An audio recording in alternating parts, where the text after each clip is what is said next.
नमस्कार दोस्तों, कैसे हो आप सब। आज का सवाल है, कानून की अज्ञानता आम जनता को कितना और किस प्रकार नुकसान देती है, या कहें कि कानून को ना जान पाने से हमें कितना नुकसान हो जाता है। उसके कुछ मैं उदाहरण दूंगा, उसमें आपको खुद समझ में आ जाएगा कि कितना किस प्रकार से आप नुकसान कर रहे हैं। फॉर एग्ज़ाम्पल, पहला उदाहरण है कि एक व्यक्ति है जिसकी एक दुकान जिसने खरीदी है और उसने वो दुकान 10 लाख रुपए में खरीदी है।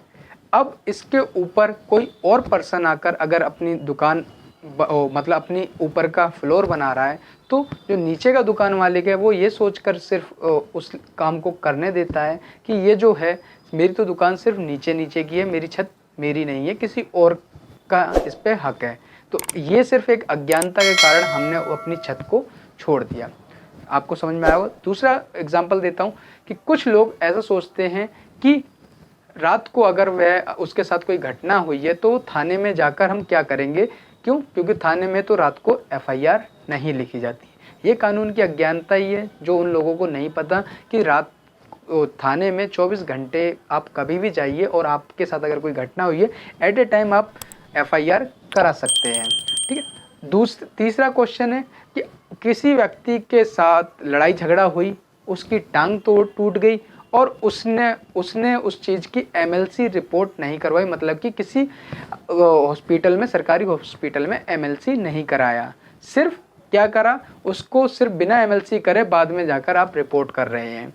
तो थाने में क्या हुआ कि थाने वालों ने नॉर्मल 323 का मामला बनाकर उस जिसने मारा है उसे थाने से ही जमानत दे दी। बल्कि इस मामले में 325 की धारा लगती है और ये एक सेशन से जमानत मिलने वाली चीज़ होती है, मतलब थाने से जमानत नहीं मिलती। उसमें कानून की अज्ञानता ही थी जो हम एमएलसी की तरफ नहीं गए। ठीक है। इसके बाद हमारा नेक्स्ट उदाहरण है कि किसी व्यक्ति को कॉल आया कि अपने फ़ोन बिल या अकाउंट नंबर हमें प्रोवाइड कराइए, हम अकाउंट डिपार्टमेंट से बात कर रहे हैं। आपने क्या करा, आप इतने सजग नहीं है कानून की तरफ, आपने अपने अकाउंट डिटेल दे दी और सामने वाले ने आपके साथ फ्रॉड कर दिया और आपके अकाउंट से सारी अमाउंट अपने अकाउंट में ट्रांसफ़र कर ली। अगर आपको कानून में और जो समाज में चल रहा है, जिस तरीके से फ्रॉड चल रहे हैं, अगर आपको उस चीज़ का पता होता तो शायद आप ये ना करते। अच्छा, कई जगह कंडीशन ऐसी आती है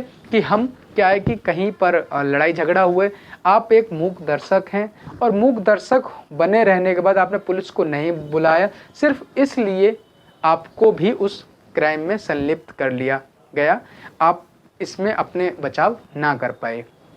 तो इस तरीके के समाज में छोटे छोटे बहुत सारे ऐसे उदाहरण हैं जहाँ पर साफ दिखता है कि आपके खुद अपना नुकसान कर रहे हैं, सिर्फ आपको कानून की नॉलेज ना होने की वजह से या कानून की तरफ आप सजग ना होने की वजह से।